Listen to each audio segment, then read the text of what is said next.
کۆلیژی تەکنیکی ئینفۆرماتیک یەکێکە لە کۆلیژەکانی سربەزانکۆی پۆلیتەکنیکی سلێمانی کە لە ساڵی 2013 دامەزراوە خۆی لە بەشەکانی تەکنەلۆجیای زانیاری بەڕێوەبردننی تۆڕەکان بەڕێوەبردننی داتابەیز دەبینێتەوە.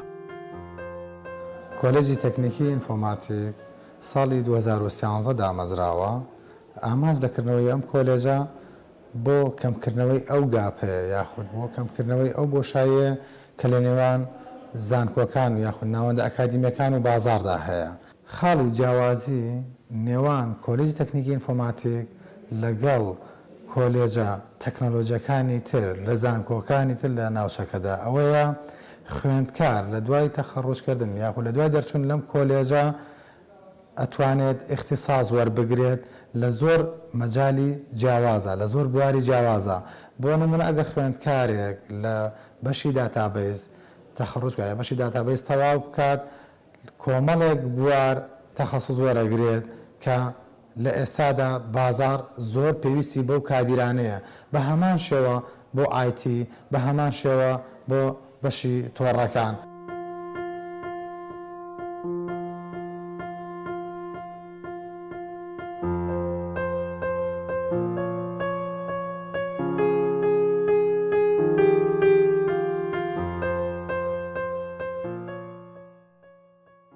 زۆربەی وانەکانمان ئێمە وەکو کۆلیژی ئینفۆرماتیک بریتین لە پراکتیک ئەند تیۆری هەنوانەمان هەیە کە بە پێی پلانی وەزارەتی خوێنی باڵاوە داوەتەوە ئەوانە تەنها تیۆرین، بەڵام زۆربەی وانەکانی کە ئەچێتە بواری اختصاصی تەکنۆلۆجیا زانیاریەوە وەحداتەکانی دابەشکراون بە پێی پراکتیک وە تیۆری.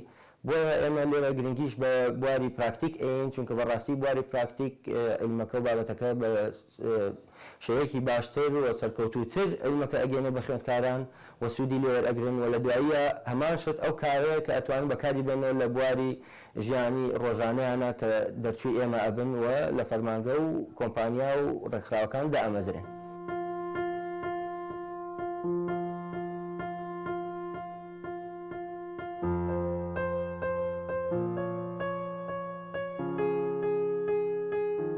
ناوم جولیایە، خوێندکاری کۆلیژی ئینفۆرماتیکم بەشی تەکنۆلۆجیای زانیاری.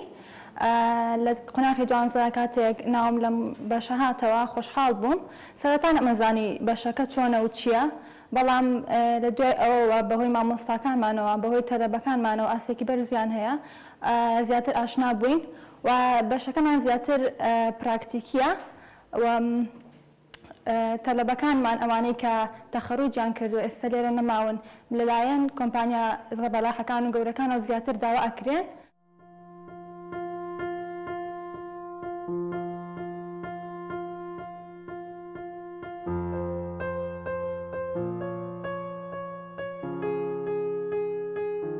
بە خۆشحاڵی ئەو خوێندکارانەی کە ساڵی پار تەخەڕوجیان کرد لە کۆلێجەکەمان و بە تایبەتی لە بەشی ئایتی کە ژمارەیان 12 خوێندکار بوون، من بە خۆشحاڵی ئێستاش کۆنتاکتمەوە لەگەڵ هەندێکیانە کە جێگای شانازیە بۆ ئێمە لە زۆربەی شوێنەکان دامەزرێناون.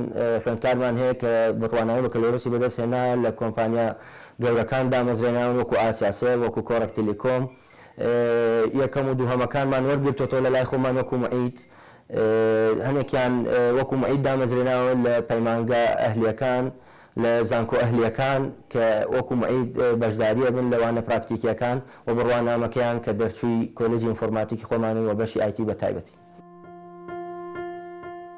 ئامانج لەکردنەوەی ئەم کۆلیژە پێگەیاندنی کادر و پەسپۆڕی تەکنیکی شارەزا کە بیرمەندێکی لێهاتوو پەیوەندیکەری کاریگەر چارەسەرکەری کێشە نوێەکان و فێرکەری هەمیشەیی بن.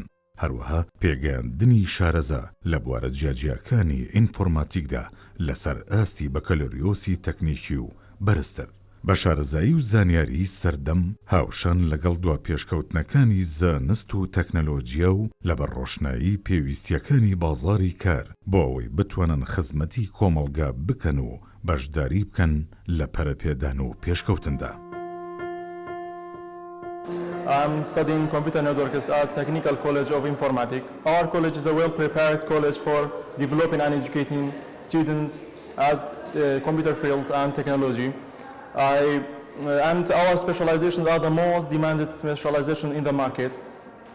I suggest that for any high school students who want to apply for university, apply for our college, because when you are graduating, you develop a set of skills that guarantee your future work, that you have a well-paid career, you have a well-paid job for future. So I wish you the luck.